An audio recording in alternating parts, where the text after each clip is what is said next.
Assalamualaikum warahmatullahi wabarakatuh. Baik, di sini kelompok kami akan menjelaskan tugas akhir kami yang bertemakan regresi linear yang beranggotakan yang pertama ada Agustus Sam dengan NIM 1811-2018. Yang kedua ada Aditya Laksana Putra dengan NIM 1811-1949. Yang ketiga ada Agilang Adi Sasongko dengan NIM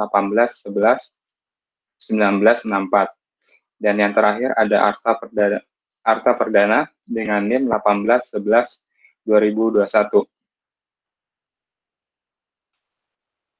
Kemudian, nah di sini kami menjelaskan tentang apa itu data mining, kemudian apa itu regresi, penjelasan singkatnya tentang regresi, dan kemudian implementasi dari metode yang kita ambil, yaitu regresi linear. Dan selanjutnya akan dijelaskan teman kelompok saya yang bernama Adi. Ya, silakan. Untuk yang pertama adalah introduction. Apa itu data mining? Data mining merupakan disiplin ilmu yang bertujuan untuk menemukan, menggali pengetahuan dari data atau informasi yang kita miliki. Data mining berisi pencarian pola yang diinginkan pada database untuk membantu pengembalian keputusan di waktu yang akan datang. Text mining mengekstrak pola yang berguna dari sumber data teks melalui eksplorasi pola tertentu. Pola-pola ini dapat diketahui oleh perangkat tertentu yang memberikan suatu analisa data yang berguna, kemudian dapat dipelajari lebih teliti, yang memungkinkan pengguna perangkat pendukung keputusan lainnya. Untuk selanjutnya adalah tahapan-tahapan data mining sebagai berikut. Yang pertama adalah pembersihan data, yaitu proses menghilangkan noise dan data yang tidak konsisten. Yang kedua, integrasi data, yaitu penggabungan data dari berbagai basis data ke dalam satu basis data baru. Yang ketiga, seleksi data, yaitu data yang ada pada basis data sesuai dari hasil analisis yang akan diambil dari basis data. Yang keempat, transformasi data atau data transformation, yaitu data diubah atau digabungkan ke dalam format tertentu yang dapat diproses dalam data mining. Yang kelima, proses mining, yaitu proses utama saat metode diterapkan untuk menemukan pengetahuan berharga dan tersembunyi dari data. Yang keenam, evaluasi pola, yaitu untuk mengidentifikasi pola-pola menarik ke dalam knowledge. Dan yang terakhir adalah presentasi pengetahuan, yaitu pengajian pengetahuan dari metode yang digunakan untuk memperoleh pengetahuan. Selanjutnya, untuk metode yang kita pilih menggunakan algoritma regresi linear. Algoritma regresi linear adalah jenis aturan classification and regression pada data mining. Selain linear regression yang termasuk pada golongan ini adalah support vector machine, logistic regression, dan lain-lain. Analisis regresi linear adalah teknik data mining untuk menentukan bahwa terdapat hubungan antara variabel yang ingin diramalkan dengan variabel yang lain. Selanjutnya, model persamaan regresi linear, yaitu Y sama dengan A tambah BX, di mana Y adalah variabel respon atau dependent, X adalah variabel prediktor atau independent, A adalah konstanta, B adalah koefisien regresi, besaran respons yang ditimbulkan oleh prediktor, dan nilai A dan B dapat dihitung dengan menggunakan rumus A sama dengan sigma Y kali sigma pangkat 2 dikurangi sigma X kali sigma XY bagi N kali sigma X pangkat 2 dikurangi sigma X pangkat 2. Dan untuk yang B sama dengan N kali sigma XY dikurangi sigma X kali sigma Y dibagi N kali sigma X pangkat 2 dikurangi X sigma X kuadrat. Selanjutnya, studi kasus yang kita pilih adalah membahas implementasi data mining estimasi ketersediaan lahan pembuangan sampah menggunakan algoritma regresi linier. Sampah adalah sisa kegiatan manusia atau proses alam berupa zat organik atau anorganik bersifat dapat terurai dan tidak terurai yang tidak berguna lagi. Sampah anorganik adalah sisa kegiatan yang berbentuk padat dan tidak padat dapat terurai maupun tidak dapat terurai yang tidak berguna. Sedangkan anorganik adalah dihasilkan dari bahan-bahan non-hayati berupa produk sintetik hasil proses teknologi pengolahan bahan tambang. Sebagian besar anorganik tidak dapat diurai oleh mikroorganisme secara keseluruhan. Sebagian lainnya dapat diuraikan dalam waktu yang sama. Sistem pengolahan sampah yang telah dilakukan berdasarkan Undang-Undang Nomor 18 Tahun 2008 adalah yaitu yang pertama menggunakan kembali yaitu penggunaan kembali sampah secara langsung. Yang kedua mengurangi yaitu mengurangi segala sesuatu yang menyebabkan timbulnya sampah. Yang ketiga mendaur ulang yaitu memanfaatkan kembali sampah yang setelah mengalami proses pengolahan. Dan untuk selanjutnya bisa dijelaskan oleh rekan kelompok saya, Agus Ruslam. Nah, baik, selanjutnya yaitu penduduk. Nah, kenapa penduduk? Asal mula sampah itu dari penduduk warga sendiri. Yaitu itu penduduk adalah warga negara Indonesia dan orang asing yang bertempat tinggal di Indonesia. Prediksi pertumbuhan penduduk merupakan jumlah penduduk yang akan datang dengan mengacu pada penduduk pada tahun sebelumnya. Adapun persamaan rumus menggunakan metode geometrik sebagai berikut. Nah, di sini PN sama dengan PA dikali 1 ditambah R pangkat N. Nah, PN sendiri adalah jumlah penduduk dari tahun ke N. Jumlah penduduk tahun ke N. Dan PA adalah nilai jumlah penduduk tahun awal. Selanjutnya R adalah nilai rata-rata pertumbuhan tahun. Kemudian selanjutnya N, yaitu interval waktu proyeksi atau per tahun. Kemudian untuk mengetahui pertumbuhan penduduk per tahun dengan menggunakan persamaan sebagai berikut.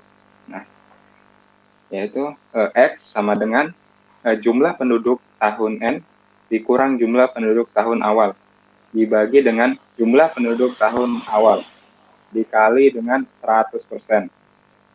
Dan selanjutnya, ya, untuk mengetahui rata-rata peningkatan penduduk per tahun, kita dapat menggunakan persamaan sebagai berikut, yaitu R sama dengan X1 ditambah X2 ditambah X3 ditambah X4 ditambah X5 dibagi dengan nilai N. Kemudian selanjutnya, nah implementasinya. Implementasinya sendiri yaitu pada tahap ini dibutuhkan data kependudukan, sampah data luas lahan pembuangan sampah untuk dapat diolah dengan analisis data mining menggunakan algoritma regresi linear sederhana. Adapun analisis yang dilakukan sebagai berikut. Nah, data kependudukan. Data kependudukan diperoleh dari hasil observasi yang dilakukan oleh Robianto pada tahun 2018 yang pernah diterbitkan pada papernya, yaitu data penduduk yang telah di planning, yaitu data dari tahun 2012 sampai 2017. Nah, dapat kita lihat pada tabel 1 data penduduk pada tahun 2012 sampai 2017. Nah, pada tahun 2012 jumlah penduduk yaitu 183.203 orang, dan pada tahun 2013 jumlah penduduk 183.640 dan 2014 sebanyak 184.782 sampai dengan 2017 itu terjadi peningkatan terus-menerus. Pada tahun 2017 jumlah penduduk mencapai 190,25 orang. Kemudian selanjutnya itu data volume sampah dari tahun 2007 sampai 2012 sampai 2017. Data volume sampah diperoleh dari hasil observasi yang dilakukan oleh Robin Yanto 2018. Nah, di mana data sampah yang digunakan pada tahun 2012 sampai dengan 2017 dapat dilihat pada tabel 2, yaitu tabel sampah per tahun. Nah, tahun 2012 volume sampah sebanyak 3.600 dan 2013 volume sampah terjadi peningkatan yaitu 3.625. Kemudian 2014 juga terjadi peningkatan menjadi 3.700 dan begitu sampai dengan 2017 semakin meningkat setiap tahunnya. Volume pada 2017 sendiri itu 4.020. Nah, kemudian selanjutnya, yang ketiga itu data lahan pembuangan sampah. Nah, data lahan pembuangan sampah diperoleh dari hasil observasi yang dilakukan oleh tadi, yaitu Robianto pada tahun 2018, di mana lahan TPA terletak pada 2 lokasi dan luas lahan yang berbeda dapat dilihat pada tabel 3. Nah, lokasi yang pertama yaitu Kelurahan Binjai. Ya, luas lahan yaitu 1 hektar dengan timbunan 1,5 ton per meter persegi. Kemudian yang kedua, Kelurahan Ketanang. Luas lahan 2 hektar dengan timbunan 1,5 ton per meter persegi. Nah, total lahan pembuangan sampah sebesar 3 ton. 3 hektar. Kemudian selanjutnya akan dijelaskan oleh teman saya.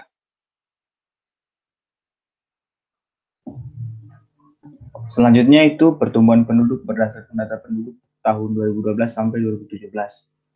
Di tabel pertama tadi kita udah lihat ada beberapa jumlah penduduk pada tahun 2012 sampai 2017. Di sana kita harus kita menambahkan dulu, kita mencari interval di antara tahun per tahunnya. Jumlah penduduk itu bertambah seberapa banyak orang gitu. Di sini ada datanya. Di tabel di tahun 2012 nggak ada pertumbuhan orang karena kita mencarinya di awal itu, kita menetapkan tahun awalnya adalah 2012. Di tahun 2013 pertumbuhan orangnya 437 orang. Di sini kita mendapatkan rata-ratanya 0,239%. Di tahun 2014 kita mendapatkan pertumbuhan orang 1.142 dengan seberapa persen itu 0,622%. Di tahun 2015 pertumbuhan orangnya sebanyak 1.152. Jika dipersenkan itu 0,623%. Di tahun 2016 pertumbuhannya 1.432 orang dengan presentasinya 0,770%. Di tahun 2017 pertumbuhan orangnya 2.659. Kalau dipersenkan 1,419%. Jumlah pertumbuhannya adalah 3.673 orang kalau dijumlahkan semuanya. Jika kita hitung rata-ratanya semua, kita mendapatkan 0,735% untuk rata-rata pertumbuhan penduduk di tahun 2012 sampai 2017. Prediksi penduduk di tahun 2018 sampai 2025 ini kita bisa hitung, kita bisa ambil referensi dari di tahun data penduduk, berdasarkan data penduduk tahun yang 2012 sampai 2017 tadi. Kita jadikan acuan untuk melakukan prediksi pertumbuhan penduduk pada tahun 2018 sampai 2025. untuk mengetahui perkembangan volume sampah nanti di tahun 2018 sampai dengan 2025 dengan menggunakan persamaan rumus di slide ke-8. Nanti hasilnya diperkirakan seperti yang ada di tabel pada tabel 5 ini. Pertumbuhan penduduknya diperkirakan sebesar 201.484 jiwa. Selanjutnya volume sampah. Dari hasil prediksi pertumbuhan penduduk kota Lubuk Linggau sampai dengan tahun 2025 pada tabel 5 tadi, kita dapat estimasi pertumbuhan sampah sampai dengan tahun 2025 dengan persamaan keempat, 5, dan 6 sebagai berikut ini. Di tahun 2012 tadi, pertumbuhan sampahnya adalah 3.600. Hasilnya semuanya ada di tabel ini, kita bisa lihat. Selanjutnya, nah, untuk selanjutnya kita di akhir ini kita menerapkan rumus regresi linear tadi. Di sini kita untuk mencari diprediksi tahun 2018 volume sampahnya berapa yang bisa kita dapat nanti, yang kita prediksi nanti dengan rumus mana tadi? Dengan rumus Y sama dengan A ditambah B X dikali X. Di sini yang kita hitung adalah di tahun jumlah penduduk sampah pada penduduk 2018 itu kita jadikan sebagai Y. X, di mana sigma X adalah jumlah penduduk di tahun 2012 ditambah dengan 2017 sampai penduduk, jadi X adalah jumlah penduduk dari tahun 2012 sampai 2017 jika dijumlahkan. Dan Y adalah jumlah sampah jika kita jumlahkan dari tahun 2012 sampai 2017. Seperti berikut ini, di mana kalau kita jumlahkan X semuanya, itu bernilai 1.100.000 sekian. Dan jika kita jumlahkan jumlah Y tadi, jumlah sampah tadi dari tahun 2012 sampai 2017 tadi, itu hasilnya 22.000 sekian. Rumusnya jika kita hitung seperti di bawah ini, di mana kita mendapatkan A sama dengan min 8.918, B-nya kita mendapatkan 0,068, dan jika kita hitung kembali lagi semuanya, di X tadi yang tadi X itu kita ambil dari nilai jumlah penduduk 2018 pada tahun 2018 yang tadi kita udah hitung, jadinya 191.421. Jadi kalau kita hitung semuanya, prediksi yang kita dapat adalah 4.165.148 ton volume sampah di tahun 2018 nanti. Untuk hasil perhitungan sampah sampai tahun 2025 itu ada di tabel berikut. Selanjutnya akan dibahas oleh teman saya. Nah, dari proses perhitungan regresi linear yang telah dilakukan oleh teman saya, diperoleh hasil prediksi sampah sampai dengan 2025 pada tabel 6 tadi totalnya adalah 36.052.326 ton. Dilihat dari luas area pembuangan sampah yang ada sebesar 30.000 meter persegi dengan tinggi timbunan sampah sebesar 1,5 ton meter persegi, maka dapat diketahui estimasi ketersediaan lahan sampai tahun 2025 yaitu total volume sampah dibagi dengan tinggi timbunan sampah, maka diperoleh luas lahan yang terpakai adalah 20.434,9 meter persegi, sehingga estimasi ketersediaan lahan yang dimiliki oleh pemerintah Kota Lubuk Linggau adalah luas lahan dikurangi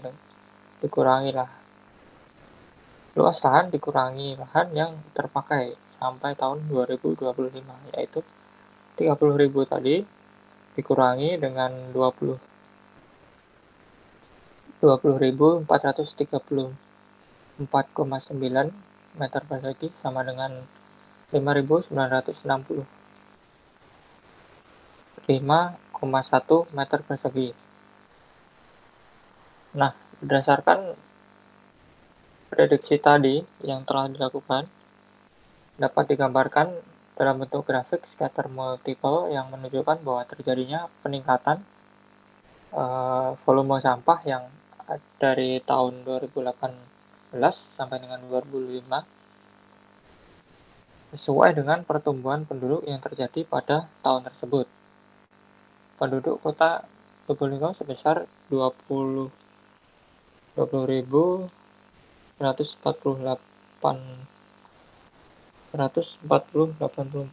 jiwa dengan volume sampah yang menghasilkan 4.852,967 ton seperti pada gambar di samping.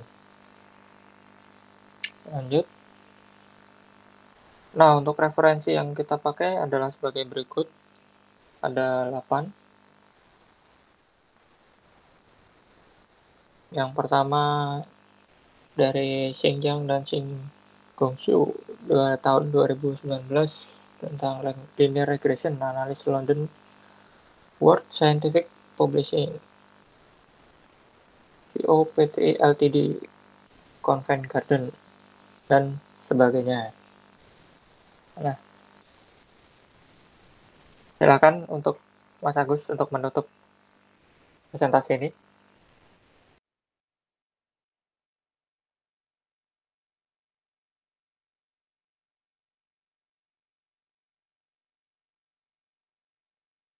Maaf Mas Agus, itu masih di mute.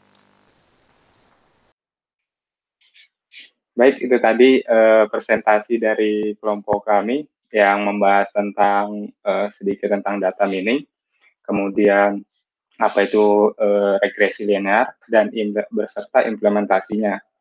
Nah, mungkin jika ada kekurangan dari presentasi dari kami, mohon maaf. Kurang lebihnya kami mohon maaf. Sekian dan terima kasih.